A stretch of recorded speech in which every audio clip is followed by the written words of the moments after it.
Today we're going to take a look at neutral density filters, also known as black glass.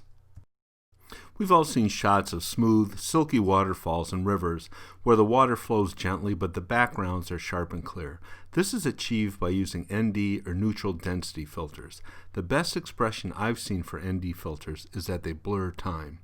I took the shot with a Canon 5D Mark III using a Hoya NDX 400 ND filter, which reduces the amount of light entering the lens by 9 stops. This was taken up at Tequamanon Falls in Michigan's Upper Peninsula.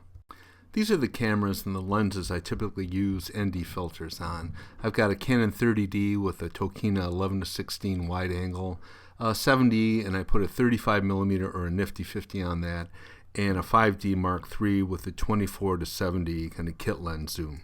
ND filters aren't cheap, so the rule of thumb is the bigger the filter, the more expensive it is. That makes sense. So it's kind of nice to keep some commonality between the lenses that you use. For example, the Tokina 11-16 and the Canon kit lens for the 5D Mark III are both at 77mm.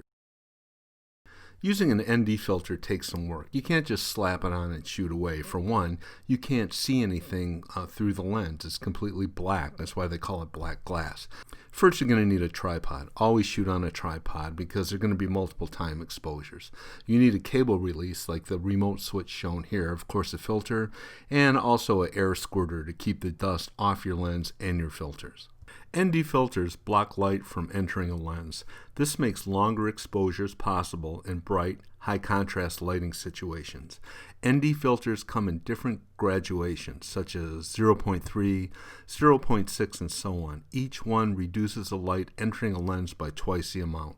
This is a real point of confusion using ND filters, since there are many designations for them. For example, a clear filter, such as a UV0, reduces light by 0 stops. An ND 0.3 filter lets 1/2 of the light pass, so it reduces the light by 1 stop.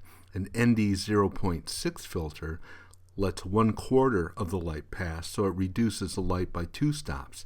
This decimal representation is called an optical density number, or ODN.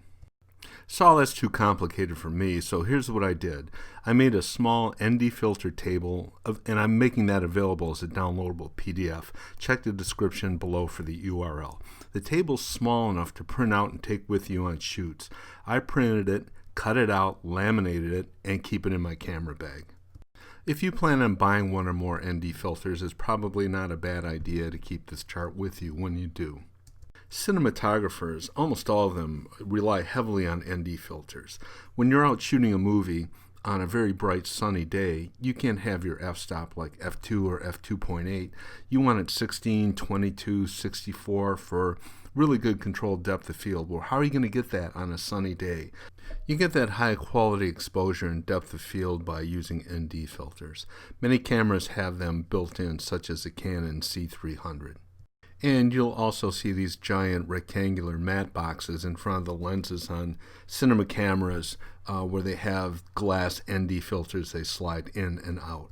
So again, print out this chart, cut it out, and keep it in your camera bag. It's really going to help. It's helped me quite a bit. So let's go over some demo shots here. I just shot this downstairs looking out the door from the basement. There's a real sequence to shooting these things. You're going to rely heavily on your histogram. That's the key to this. First, get your camera on the tripod.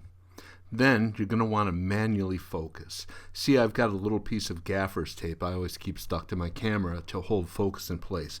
You're going to shoot in manual mode, and you're going to set your f-stop pretty high. I go from like 9 to f22, but you're going to need to manually focus. Keep autofocus off. It's just like trying to focus with the lens cap on. It can't. And again, you have to shoot in manual mode. You can't use aperture or shutter priority. It just doesn't work. So also set your ISO to the lowest your camera has. The 5D Mark III, I can set it to 100, so I do, and I keep it there. So focus as precisely as you can, and then lock down focus. Again, I just use a little piece of gaffer's tape I keep stuck on my camera all the time. Another key step is using a remote trigger or cable release, as they called them in the old film days, to expose. what you want to do, you can use the shutter release button, but that's going to jiggle the camera and the tripod, and you don't want that to happen. Using a cable release will minimize that. You're going to be shooting in bulb mode, so you're going to hold the button down, keep the shutter open, and then release it, and then see what you have. So again, here's that first shot going up the stairs. And I start out usually at about a 1 second exposure. That's what this was. So how do you know if that's any good? You can't really rely on what you see on the LCD screen. What you have to do is look at the histogram, and almost all DSLRs have them. I don't know one that doesn't. So go over to your information display and press the button until you see the histogram pop up on the right. And you can see that it still tends towards underexposure. Of course, there's a really bright spot, which is the sun coming through. You can see on the right with the white spike going up, but for the most part, everything is borne towards the left, towards dark. So I cranked the exposure up to 2 seconds, and here's what came out. It's quite a bit brighter. The beams of the sun are coming through pretty nicely, along with the lens flare, which I kind of like. So here's the histogram. As you can see, it's tending more shifted to the right a little bit. It looks a little bit more centered, even though it does tend towards the left a little bit, but just a little bit more balanced. Even though this one looks a little bit more balanced, I tend to like the 1 second exposure a little bit better. And the only way you're going to really know if you've got a decent exposure, one that's exposed relatively properly, is by using the histogram. There's no other tool that you can really use. You're going to depend 100% on this histogram. This is just a normal shot of some leaves that were shaking in the wind a little bit by the side of a garage. I kind of like how they look. The sun was going through them and the reflection on the back. So I figured this might be a good example. Again, this was shot not using an ND filter, just straight shot. Okay, this was a 2 second exposure and it's just a little bit dark. And as expected, the shot's underexposed, which the histogram indicates by the pixel cluster being to the left. This shot seemed to be the best. Kind of got an ethereal little halo around the leaves where the light's reflected back, and just kind of looks kind of cool. And as we would expect, the histogram is shifted to the right, indicating a brighter exposure. This seems to be in a pretty good range to me. ND filters are really good for making blurry clouds too, as in this example. This was a 5 second exposure at f9. You can see the histogram tends towards the right, a little bit more heavily exposed, but pretty good. So use the basic equipment, of course, the remote trigger, tripod, and a variety of filters. And keep your lens and the filters clean. And like everything else in photography, it just takes a little bit of practice, but the more you do, the better you get at it. So again, here's a variety of shots taken at Tequamanon Falls in Michigan's Upper Peninsula.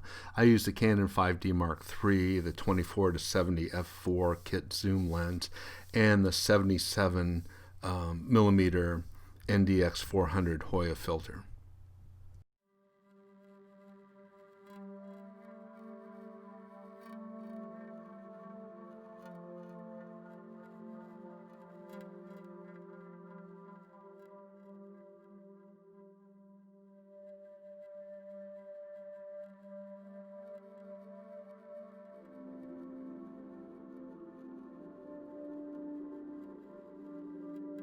You know, it's really easy to overdo it with these filters, kind of like here. I overdid it a little bit, but they're fun to use and they're good to get used to, and it opens up a whole new world of possibilities in photography. So again, this is Jeff. Thanks for watching, and I'll talk with you soon.